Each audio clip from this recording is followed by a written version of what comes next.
the Traxxas Maxx. That's a tough little truck. I like it quite a bit. However, I got the wide kit for it.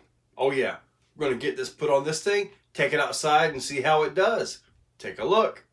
This is what you get in the kit right here. All new arms. Of course, I got red to match my red truck, right? Springs for the rear shocks. And some instructions. The instructions simply say, put these on the rear shocks, put the rear springs on the front, and change the rear shock oil to 50 weight. Now, this isn't the Traxxas part number. However, it is 50 weight, and that's going to go in. First thing to do, take off the tires. Now that the wheels and tires are off, you take this bolt out right here, and you take those 4 bolts out right there. Now, I'm going to concentrate on just showing you guys the front, although I will be using the springs off the rear shocks and changing the shock oil over to 50 weight in the rear. The front is a bit more complicated. The rear should be easier, and it's about the same process.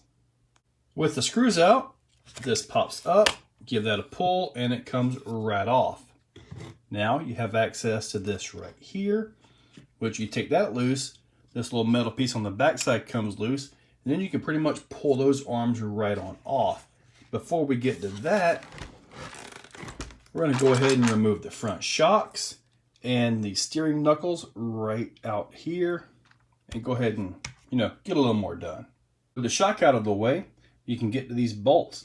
Notice these little bits right here. That's really like the X-Maxx, where they use just a regular pin, then a little button head screw to hold the pins in place. They all have them. However, Traxxas decided to use these bolt pins. Possibly an upgrade for the future, maybe. Anyway, I'm going to go ahead and pull this loose right here. Get that out. There we go. Put this one out, and now the top arm is actually loose. There you go. And now this piece right here can come off. Bottom arm can come right out, and the axle comes right off. That bolt right there also has to come out, and then the entire knuckle is loose, and you're pretty much ready to put the new arms on this side. You also have to change the turnbuckle out. With this, you can see the difference in length of the upper and lower arms and the tie rods right there. They say it's 20 millimeters wider per side. Now, as far as the axle goes, the female side just simply rides out here a little bit further. Hopefully that doesn't create some durability issues. We're going to find out. Also, these drive shafts are actually keyed to only go in one way, so you've got to have them phased correctly. This to the up will be the same over here, and that is to there, so they'll look like this all the way out. But then again, you'll have the other one here. We can see it on this side. See how this lines up with that? That's the way it's supposed to be. That's phased correctly. They are aligned. So if you go to put this back together and it does not want to go together, well, it could be like twisted splines, dirty, or you may not have them aligned right. When installing the toe link, the end with the larger link end, that one right there as opposed to that one, this one goes on the bell crank up in the chassis. Wow, that is very much wider. Now, I really hope I don't have any durability issues with that right there. As far as the other side goes, I'm just simply going to get the job done.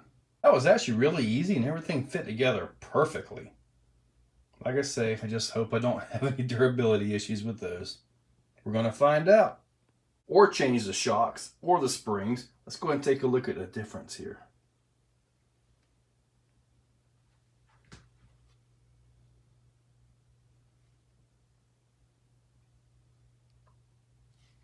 Quite the difference. I mean, a lot of width. Oh wow, it should absolutely make some turns now.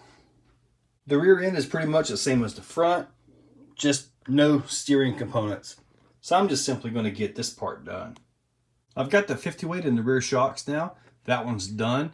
Now this particular one right here, just kind of hanging onto it. All it needs is a spring. But there is a lot of dampening now with that 50 weight. A lot. And evidently, Traxxas thinks it needs it. We're going to find out. Well, it's certainly wider and a whole lot redder. Now the front, you know, with the rear springs up front, it's a little bit springy.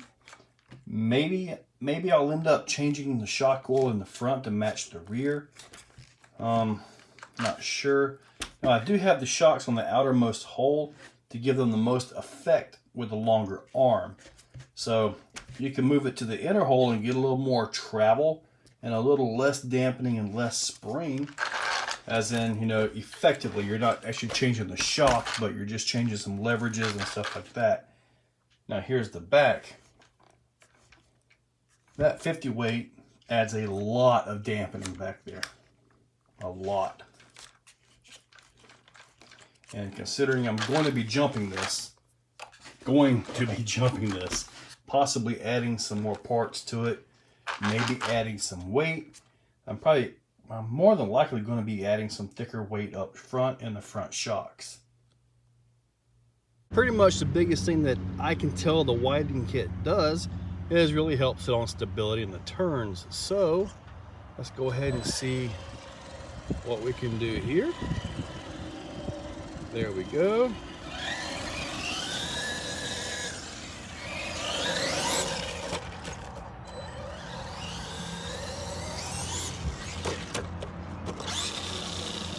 Certainly flips over with the stock arms.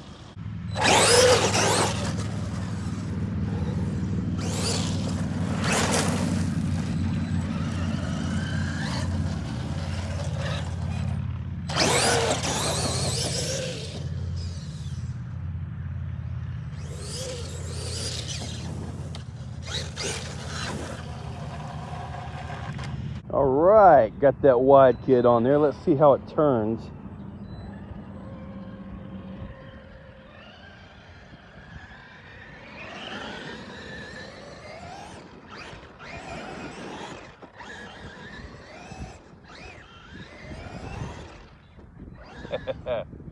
Pretty sure it'll still go over though.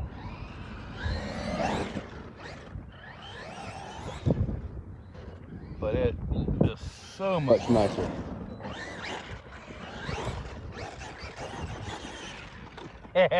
There we go.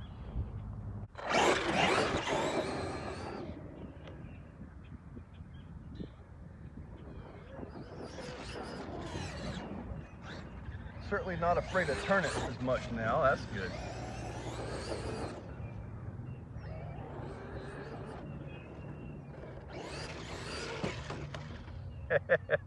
All right, with that wide kit on, let's go ahead and try this and make this thing do the self-righting. There we go.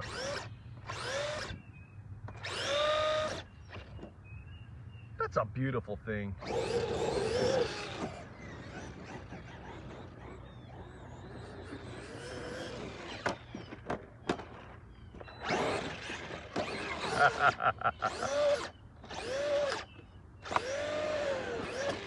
That was me there. I do gotta say, this is a fun truck, man. Woohoo! At least this doesn't have the pain that comes with hitting your legs with an X-Max. Although this little guy would hurt.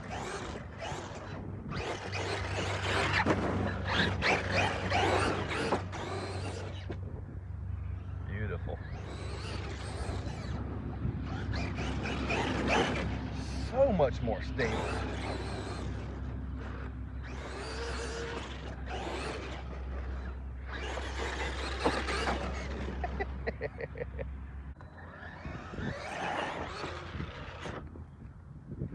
Wow. I came right down the back side of that like a flamethrower. That was awesome.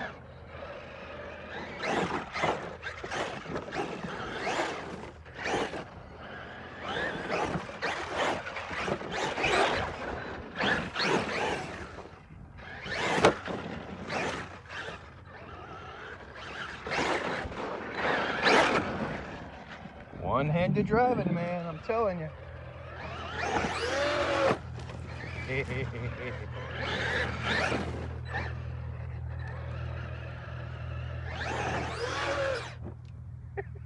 Where do we go? Into the bushes.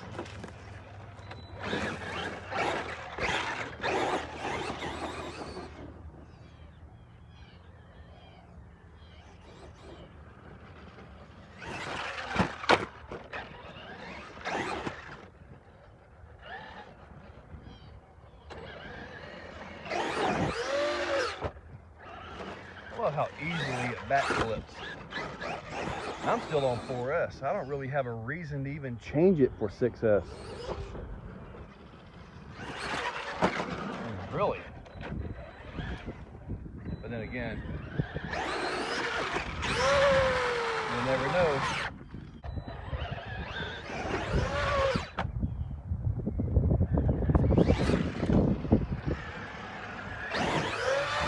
Oh, got it that time.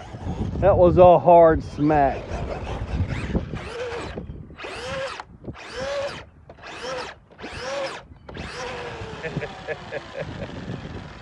Couldn't get it. Tires stayed turned.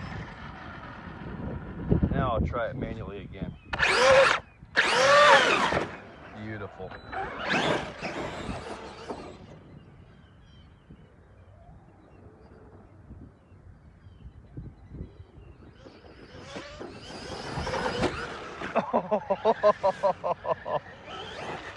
I had no idea what I was going to hit. I was just going into it. Well, guys, I got to tell you, the WideMaxx kit is phenomenal. I love the way it turns. The wheelies are just as good as it was before. Air control is as good as it was before. But the stability in the turns, you know, it's just awesome. It keeps you from having to use that self-righting feature so much. Because it just kind of sits there and drifts and makes that corner. So yeah, this truck should have came with the wide kit on it to begin with. Get a red body, you get the red arms. Or at least just do the black arms throughout all of them, but make them the wide. And allow us to buy the colors if we want them. So anyway, in the description are links to the WideMaxx kit for your truck. Hopefully I'll be able to find all the different colors, hopefully, and get those linked up. Also, affiliate links. A-Main, awesome. A-Main is flat out awesome. They can ship stuff in like 2 days from Chico, California, all the way to Florida. And also, eBay affiliates. If you're on eBay and you're looking up your part, and if you look through the seller and it says they're in Chico, California, well, you're going to get it quick because that's A-Main. They ship a lot of stuff and they ship fast. And also we have Amazon. As of the time of this recording, they ship, but they really don't care much about RC stuff right now. Yeah, unless you want a face mask, they'll get that to you. But anyway, they are there and there are links in the description for them as well, affiliate links. Also, if you want, you can get this shirt right here through Teespring. There's a link for to my Teespring page. So I got all kinds of shirts, different colors, different sizes. I think I got the hoodies and maybe some socks. I got a towel, all kinds of stuff. Anyway, guys, hopefully you liked the video. Click the description, click those links, and thank you all for watching. If you guys like what you see, make sure you're subscribed. Hit that subscribe button and ring the bell. If you really, really like what you see, consider clicking on that join button down below. With that, you can actually become a channel member. Members get early viewing of many of the videos and, you know, a little bit more personalized. Guys, thank you all for watching.